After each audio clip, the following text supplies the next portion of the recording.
So पहिले गिटहबचा account तुमचा create झाला तर तुम्ही रिपॉझिटरी क्रिएट करा. New repository. आणि नाव कसं द्यायचं आहे, DSA_ तुमचं नावाचं इनिशियल लेटर आणि आडनावाचं इनिशियल लेटर _2025. झाल्यानंतर याला प्रायव्हेट करा. प्रायव्हेट केल्यानंतर ॲड अ रीडमी फाईल नका करू सध्यासाठी, आणि क्रिएट रिपॉझिटरी करा. ठीक आहे. इतकं झालं तर तुम्हाला इकडे बघा दोन हे इकडे येणार आहे, HTTPS आणि SSH की. ठीक आहे. तर हे सध्यासाठी राहू द्या. इथपर्यंत झालं ना सगळ्यांचं. आता गिट सेटअप करू पहिले. करून घेऊ पहिले. तर जिकडे गिट डाउनलोड करा तिकडे जा आधी. सो याची EXE फाईल रन केली. नेक्स्ट. ही डिफॉल्टच ठेवा. नेक्स्ट. नंतर इथं ऑन द डेस्कटॉप पण क्लिक करून द्या. नेक्स्ट. गिट हे राहू द्या असंच. नंतर नेक्स्ट. इथं use Visual Studio Code as Git's default एडिटरवर क्लिक करा. नेक्स्ट. नंतर override the default branch name from for new repositories. Next. Next. Next. हे यूज द नेटिव्ह विंडोज किंवा हा हे राहू द्या. नेक्स्ट. इथं पण नेक्स्ट. इथं पण नेक्स्ट. इथं पण नेक्स्ट. इथं पण नेक्स्ट. इथं नेक्स्ट. ओके. तो इथं गिट इन्स्टॉल होऊ राहिलं तुमचं आता. सेटअप होते.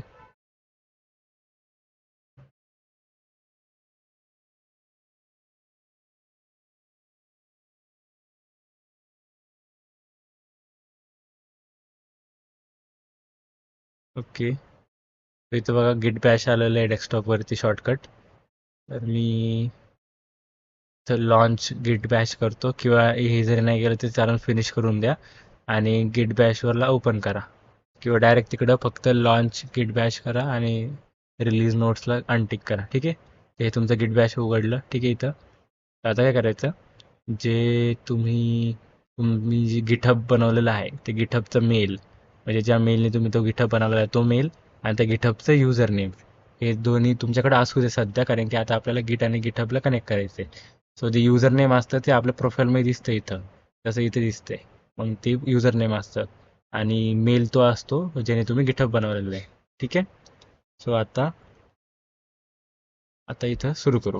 गेट कॉन्फिग दिसतंय. Git config hyphen global user dot email, नंतर स्पेस देऊन डबल कोटच्या आतमध्ये तुम्ही तुमचा मेल पेस्ट करायचा आहे. सो इथून कॉपी करा आणि इथं एकतर राईट क्लिक करा आणि पेस्ट करा, नाहीतर मग तुम्ही डायरेक्ट शिफ्ट इन्सर्ट करू शकता. शिफ्ट आणि इन्सर्ट. ठीक आहे. कसं पण करू शकता. एंटर करा. ठीक आहे. इथं झालेलं ही कमांड पूर्णपैकी. Git config global hyphen global user dot name. आता नेम टाकायचं तुम्हाला तुमचं. सो इथून मी नेम कॉपी केलं. इथं मी पेस्ट केलं. ठीक आहे. एंटर केलं. तर आता इथं आपण आपला जो गिटहब आहे तो गिटसोबत कनेक्ट केलेला आहे. ठीक आहे. ईमेल आणि युजर नेमनी. युजर ईमेलने आणि युजर नेमने. ठीक आहे. हे झालेलं आहे इथपर्यंत. आता काय करायचं आपल्याला, जो आपण हे क्रिएट केलं होतं, रेपॉझिटरी क्रिएट केली होती, त्याच्यामध्ये आता बघा HTTPS आणि SSH हे दोन गोष्टी आहे. तर HTTPS करायचं तुम्हाला कॉपी. हे इथनं कॉपी करा. ठीक आहे. कॉपी केल्यानंतर गिट बॅशवर या आणि तुम्ही बघा तुम्हाला कुठं कॉपी करायचं आहे. आता हा डेस्कटॉप आहे. तर हा बघा युजर आणि डेलमध्ये हे इथं तुम्हाला पाथ दिसते की युजर्स आणि डेलमध्ये सध्या हे हवाला गिट बॅश. सो मला काय करायचं, मला डेस्कटॉपमध्ये जायचं आहे. तर डेस्कटॉपमध्ये जायचं तर मी एकदा चेक करतो की डेस्कटॉपचं पाथ काय. डेस्कटॉपवरती क्लिक केलं, एंटर केलं, तर बघा युजर डेल डेस्कटॉप, डेल नंतर डेस्कटॉप आहे. सो मी एक काम करू शकतो, नाही तर इथं डायरेक्ट CD डेस्कटॉप करू शकतो. ठीक आहे. तर इथं डेस्कटॉपवरती येऊन जाईल. नाही तर मग तुम्ही काय करा की हे बंद करू शकता तुम्ही आणि इथं राईट क्लिक करा, शो मोर ऑप्शन्स, इथं ओपन विथ गिट बॅश शेअर हे करा. ठीक आहे. हे असं पण करू शकता किंवा असं पण करू शकता की पाथ चेक करून मग तिकडे पाथ टाकायची. ठीक आहे. बेसिकली तुम्हाला फक्त डेस्कटॉपवरती यायचं, एवढंच माझं मोटिव्ह होतं. तर डेस्कटॉपवरती समजा तुम्ही आले आता. ठीक आहे. आता इथं आधीच एक फोल्डर आहे DSA_KD2025. सो मी याला डिलीट करतो. हे आधीच फोल्डर होतं म्हणून डिलीट करतो, कारण की कॉन्फ्लिक्ट येऊन जाईल परत. सो आता मला काय करायचं, गेट क्लोन, गेट क्लोन, आणि जे मी कॉपी केलं होतं, आता हे जे कॉपी केलं होतं मी HTTPS ते कॉपी केलं होतं ते इथं पेस्ट करायचं मला. ठीक आहे, गेट क्लोन आणि शिफ्ट एंटर इन्सर्ट. ठीक आहे, आता झालं काय की शिफ्ट इन्सर्टच्या नादामध्ये इथं चेक कर तुम्ही, जेव्हा आपण कॉपी पेस्ट करताना तेव्हा पुढं मागं गोष्टी ॲड होऊन जातात. सो ते गोष्टी ॲड नाही व्हायला पाहिजे, जसं इथं झालं होतं आता. परत एकदा शिफ्ट इन्सर्ट करतो मी. ठीक आहे, झालं. असं झाल्यानंतर एंटर करा. आता इथं फोल्डर नाहीच आहे कुठं पण DSAचं, तर आता मी एंटर करतो तर DSAचं फोल्डर क्लोन होऊन जाईल इथं. Cloning into DSA KD 2025. You appear to have clone and empty repository. बघा आता इथं एक फोल्डर बनले, हे फोल्डर मी डिलीट केलं होतं रिसायकल बिनमध्ये असन ते. आता इथं बघा, मग तो फोल्डर क्रिएट झाला, त्या फोल्डरमध्ये काहीच नाही सध्या. ठीक आहे, तर हे जे फोल्डर मी गिटहबवर बनवलं होतं रेपॉझिटरी, हे वालं मी क्लोन केलंय माझ्या लॅपटॉपवरती इथं. ठीक आहे, सो हे इथं केले मी. आता इथं मी काय करेन, गिट स्टेटस एक कमांड टाकेन. गिट स्टेटस टाकले नो, नॉट अ गिट repository or any of the. Okay, ठीक आहे. आता आपण डेस्कटॉपवरती, आता आपल्याला ह्या फोल्डरच्या आतमध्ये जायचंय, तेव्हा आपल्याला मग त्या फोल्डरचा गिटहबचा ॲक्सेस भेटेल. तर मग आपल्याला CD DSA _KD_2025. बघा आता मी गेलोय DSA KD 2025. आता बघ इथं बघा मेन आले, इथं मेन नव्हतं आधी डेस्कटॉपच्या पुढे, आता इथं मेन आले का, कारण की मेन ही एक ब्रँच असते गिटमध्ये, गिटहबमध्ये. तर मग ते नंतर सांगू ब्रँचिंग बद्दल, सध्या तर त्याच्यावर लक्ष नका देऊ सध्या. ठीक आहे, तो आता मी ह्या फोल्डरमध्ये आलेलो आहे इथं.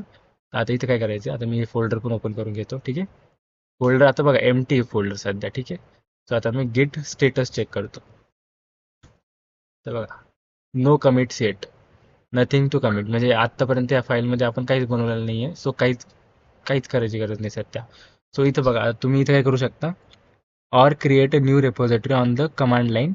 आता हे हे सगळं वाचू नका हेडिंग्स, मी डायरेक्ट जे म्हणतो तेवढं करा. आता एको हॅश DSA KD 2025 आणि readme.md. आता ही जी कमांड आहे, ही कमांड एक रीडमी फाईल तुमच्या याच्यामध्ये बनवणार आहे, ह्या फोल्डरमध्ये. सो आता मी काय करेन, शिफ्ट एंटर करेन. ठीक आहे, आता मी एंटर केल्यानंतर इकडे एक रीडमी फाईल बनन या फोल्डरमध्ये. मी एंटर केलं, बघा इथे एक रीडमी फाईल बनली. ठीक आहे, आता मी पहिले गेट स्टेटस केलं होतं तर इकडे लिहिलं होतं की नो कमिट सेट. आता मी गेट स्टेटस करेन तर एक रीडमी फाईल असेल जी अनट्रॅक्ट असणार आहे. बघा अनट्रॅक्ट फाईलचा सेक्शन आला, त्याच्यामध्ये कोणची फाईल आहे, रीडमी फाईल आहे, रेडमध्ये येते ती. रेकॉर्डिंग चालू आहे ना, हा रेकॉर्डिंग चालू आहे. ठीक आहे, सो हे झालं. त्यानंतर आता मला काय करायचं, ही जी फाईल आहे ती आता मी लोकली बनवलेली आहे माझ्या लॅपटॉपवरती. आता ते मला गिटहबवरती नाही आहे ना, गिटहब तर एम्प्टी बघा, रिलोड करतो, गिटहब तर एम्प्टी अजून, मला हे गिटहबवरती टाकायची आहे. तर मी काय करेन, गिट ॲड करेन. ॲड काय करायचं मला, रीडमी फाईल readme.md. ठीक आहे, हे करू शकता तुम्ही डायरेक्ट readme.md, किंवा ही वॉर्निंग इग्नोर करा सध्यासाठी. किंवा डायरेक्ट तुम्ही काय करू शकता, गेट ॲड डॉट. तुम्हाला स्पेसिफिक कोणची फाईल ॲड करायची असेल तुम्ही त्याचं नाव द्यायचं ॲडच्या पुढं, आणि तुम्हाला सगळे जे तुम्ही चेंजेस केले ते ॲड करायचं असेल ना तर डॉट टाकून द्यायचा. ठीक आहे, तर मग सगळेच फाईल ॲड होऊन जाईल. आता मी काय करेन, गेट स्टेटस. आता बघा गेट स्टेटस केलं मी, तर इथं बघा काय आले की चेंजेस टू बी कमिटेड, म्हणजे आधी अनट्रॅक्ट फाईल होती, आता चेंजेस टू बी कमिटेड आहे, त्याच्यामध्ये नाव काय, readme.md. ठीक आहे, आता याला कमिट करायचं आहे मला. कमिट करायसाठी मी काय यूज करेन, गेट कमिट -m. एमचा मतलब मिनिंग, एमचा मतलब मेसेज असतो, स्मॉल एमचा. तर मेसेज द्यायचा आहे आपल्याला एक. तर आपण जेव्हा आपण फाईल्स लोकली जे पण आपण चेंजेस करू फोल्डरमध्ये, या फोल्डरमध्ये जसं मी रीडमी फाईल ॲड केली, ती चेंजेस केले मी लोकली, तर मग मला ते गिटहबवर टाकायचं आहे, ते चेंज पुश करायचं आहे मला ते गिटहबवरती. तर मग मला पुश करायच्या आधी त्याला एक मेसेज द्यावा लागतो की मी काय केलेलं आहे त्या फाईलमध्ये. तर मग मी इथं तो मेसेज देईन, ॲडेड अ रीडमी फाईल. ठीक आहे, सो हे मेसेज तुम्हाला द्यावाच लागतं कंपल्सरी, त्याशिवाय तुमचं पुश होणार नाही. तर तुम्हाला हे जे मेसेज आहे, तुम्ही फ्युचरमध्ये जाऊन तुम्ही जर का परत बघता हिस्ट्री, तर तुम्हाला कळेल की तुम्ही काय केलं होतं त्या कमिटमध्ये, की काय केलं होतं ते मेसेजनी कळेल तुम्हाला. तर मेसेज प्रॉपर देत जा तुम्ही, की जे पण तुम्ही चेंजेस केले ते टाकत जा. आता मी याला एंटर करेन. ठीक आहे, आता वन फाईल आहे चेंज, वन इन्सर्शन. ठीक आहे, एकच फाईल आलेली याच्यामध्ये. तर आता मी गेट स्टेटस करेन परत. तर आता याच्यामध्ये नथिंग टू कमिट आलं परत. ठीक आहे, नथिंग टू कमिट. ओके, आता आपल्याला काय करायचंय, गेट पुश करून द्यायचंय.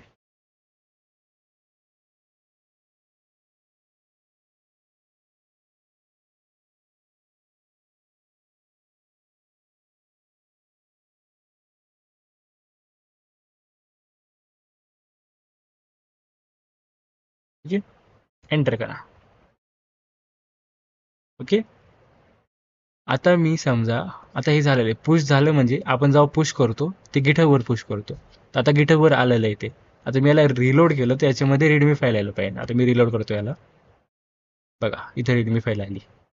आणि इथं हे बघा, ही कमिट आहे, ही पहिली कमिट आहे आपली. बघा कधी झाली, आत्ता झाली. नाव आत्ताच कमिटेड आहे, कमिटेड नाव. तर आत्ता ही कमिट केलेली आहे आपण. आता इथं बघा, तिकडं आपण ही जे कमिट दिलतं ना, कुठं आहे कमिट मेसेज दिलतं ना, ॲडेड अँड रीडमी फाईल, हे इकडे दिसतं बघा, ॲडेड अँड रीडमी फाईल. तर आपल्याला कळतं की आपण इथून हिस्ट्री ट्रॅक करू शकतो की आपण फाईल्समध्ये कधी काय चेंजेस केले आणि ते काय चेंजेस केले. तर हे मेसेज असतो, तो मेसेज प्रॉपर देतात, ते त्याने आपल्याला समजेल की आपण त्या टाईमला त्या फाईलमध्ये काय केलं ते चेंजेस. ठीक आहे. सो मला इथं कळतंय, आता मी इकडं कमिट बघितलं ना, तर मला कळतंय की मी इथं रीडमी फाईल ॲड केली ह्या मेसेजवरनं. मग याच्या आतमध्ये गेलं तर मला कळेल की याच्यामध्ये काय चेंजेस केलेले आहेत का. ठीक आहे. याच्यामध्ये रीडमी फाईल बनवली आणि रीडमी फाईलच्या आतमध्ये एकच लाईन आहे, ती आहे #DSA CD2025. ते बाय डिफॉल्ट येतं तसं. आता बघा हे इथे दिसतंय ना, ते हे रीडमी फाईल असते. ओके. सो असंच तुम्हाला काय करायचं आहे. आता अजून एक डेमॉन्स्ट्रेशन दाखवतो लास्ट, की समजा तुमचा एक कोड असेल, तर तुम्हाला काय करायचा की याच्यामध्ये गेले, याच्यामध्ये तुम्हाला काय करायचं, न्यू फोल्डर क्रिएट करायचं. समजा तुमचा पहिला टॉपिक आहे पॉइंटर्स. ठीक आहे. पॉइंटर्सच्या आतमध्ये जायचं, पॉइंटर्सच्या आतमध्ये न्यू करायचं, फोल्डर करायचं. समजा पॉइंटर्सचा असाइनमेंट 1. ठीक आहे. असाइनमेंट 1च्या आतमध्ये जायचं. तर असाइनमेंट 1च्या आतमध्ये समजा मी टेम्पररीली एक कोड टाकतो, कोणता पण हॅलो वर्ल्ड डॉट सीचा टाकतो फॉर एक्झाम्पल. इथं मी हॅलो वर्ल्ड डॉट सी टाकलं, आणि हॅलो डॉट EXE ही एक फाईल टाकतो. ठीक आहे. हे दोन फाईल्स टाकले मी याच्यामध्ये. कशामध्ये, पॉइंटर्सचं फोल्डर बनवलं, पॉइंटर्सच्या आतमध्ये असाइनमेंट 1चं फोल्डर बनवलं, त्याच्या आतमध्ये हे फाईल्स टाकलेले आहेत. ओके. तुम्ही जर का एम्प्टी फोल्डर ठेवलं पॉइंटर्स आणि मग असाइनमेंट्स, आणि त्यानंतर तुम्ही गेट स्टेटस केलं, तर तुमच्या याच्यामध्ये काहीच चेंजेस नसतं आहे. ठीक आहे. तर तुम्हाला तर काहीतरी आतमध्ये टाकावं लागेल, तरच ते फोल्डर्स विजिबल राहील तुमचे. तर आता मी काय करेन, आता मी हे फोल्डर इकडे ॲड केले. आता हे फोल्डर इथं तर नाही आहे ना गिटहबवरती कुठंच, बघा रिलोड केला तरी इथं तर काहीच नाही. तर हे लोकली माझ्या लॅपटॉपवरती. सो आता मी काय करेन, गेट स्टेटस चेक कर. इथं बघा अनट्रॅक्ट फाईल कोणची, ही पॉइंटर्सची. पॉइंटर्स स्लॅश स्लॅश म्हणजे पॉइंटर्सच्या आतमध्ये पण असे फाईल्स आहे जे अनट्रॅक्ट आहे, जी आहे असाइनमेंट फोल्डर, आणि त्याच्या आतमध्ये आहे हे दोन फाईल्स. ठीक आहे. आता मला काय करायचं आहे, आता हे जे पॉइंटर्सचं फोल्डर आहे ते मला पूर्णचे पूर्ण हे करायचं आहे, पुश करायचं आहे गिटहबला. तर आता मी काय करेन, पहिले गिट ॲड आणि डायरेक्ट डॉट टाकू शकतो. डॉटचं मिनिंग सगळं जेवढे पण मी चेंजेस केले ते सगळे ॲड करून द्या, किंवा डायरेक्ट तुम्ही इथं जे आलंय ना हे स्पेसिफिक तुम्ही टाईप करू शकता. समजा मी पॉइंटर्स स्लॅश टाईप केलं, हे होऊन जाईल ॲड. मग आता मी गिट स्टेटस चेक केलं, तर बघा काय झालं, pointers assignment 1 hello dot EXE, pointers assignment 1 hello dot C, हे दोन फोल्डर्सच्या आतमध्ये जो फाईल आहे, ते दोन फाईल्स आता चेंजेस टू बी कमिटेडमध्ये आलेले आहेत. ठीक आहे. आता मी याला कमिट करेन, गेट कमिट -m. आता मी काय टाकेन, याला मेसेज, रिलेव्हंट मेसेज टाकायचं मला, ॲडेड असाइनमेंट 1 ऑफ पॉइंटर्स. ठीक आहे. एंटर करेन मी याला. ठीक आहे. आता मी गेट स्टेटस चेक केलं. गेट स्टेटस म्हणजे तुमच्या फोल्डरचा स्टेटस सांगतो तो. आता नथिंग टू कमिट आहे. ठीक आहे. आता पुश करायचं फक्त, गेट पुश. आता पुश करायचं फक्त, गेट पुश. आणि तुम्हाला मेन गोष्ट, तुम्हाला नेट कनेक्टेड ठेवा. ह्या पूर्ण आत्तापर्यंत जे पण केलं मी याच्यासाठी तुम्ही नेट कनेक्ट ठेवा प्लीज.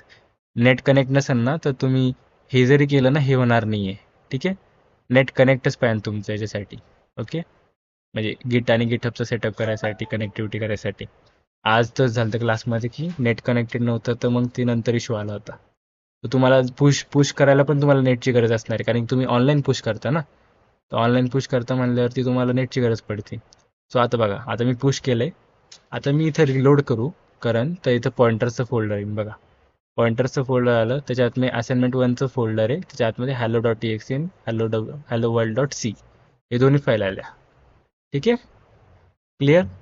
तर अशाच तुम्हाला फोल्डर्स, त्याच्या आतमध्ये फाईल्स, तुमच्या आउटपुट आणि कोड ॲड करायचा आहे. मग तुम्हाला हे 3 फक्त कमांड्स टाकायचे आहेत, गिट ॲड, गिट कमिट आणि गिट पुश. हे 3च कमांड्स तुम्हाला दरवेळेस यूज करायचे आहेत. फक्त स्टार्टिंगला फक्त तुम्हाला आत्तासाठी एकदाच करायची हे कमांड्स. कॉन्फिग म्हणजे तुम्हाला आपलं गिट आणि गिटहबचं सेटअप करायचं आहे पहिल्यांदाच.